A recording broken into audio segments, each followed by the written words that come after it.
I want the world to know that Muhammad Ali, to me, was the most generous, loving, kind person in the whole world. He hated nobody. He's a great champion, had conviction, had love, and when I raised up to be with God, I see him in heaven. He would be in heaven. Well, that was Rahman Ali on the passing of his brother, Muhammad Ali. Most of us, they're familiar, we're all familiar with Ali's success inside and outside the ring. Joining us now, Alveda King, niece of Martin Luther King. Alveda, welcome to the program. It's good to see you again.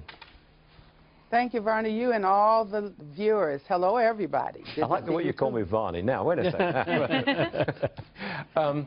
You met Muhammad Ali way back when, before he became this worldwide, global person of real fame and power. What was he like when you first met him? My dad, Reverend A.D. King, was the founder of the Kentucky Christian Leadership Conference. His brother ran the National Southern Christian Leadership Conference. And so they did so many things together, and we were working for fair housing. And as we were working for that fair housing in Louisville, Kentucky, Muhammad Ali came right into the middle of the battle. And he came to our church, Zion Baptist Church. And I was a young girl then, a young woman. So the young men and young ladies, oh, we were all aflutter, Ali.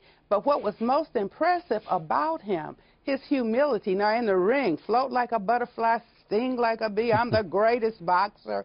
But in just everyday life. But he was a staunch civil rights activist, and that was very motivational for us. His position in American society really changed and shifted.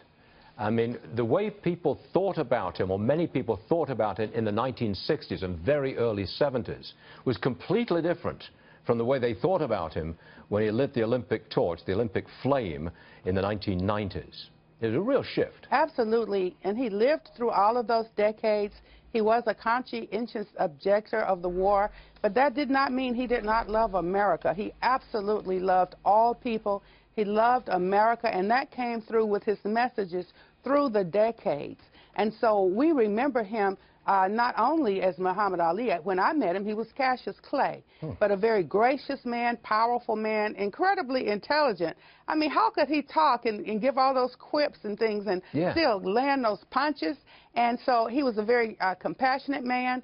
He and his wife, his family, his children, and they are very charitable people, wanting to make the world better for everyone. And they would hear and secretly donate to families, I understand, who were in need. He was just a very incredible leader and an icon. I do agree with his brother. He's, you know, just a spiritual man. But the response when he passed over the weekend, the response around the world, it was as if a head of state had died.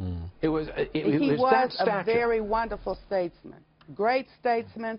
And it was hard to be sad because you keep having the images of all the beautiful and wonderful things he did. Yes. All the way until he left the planet and went to heaven.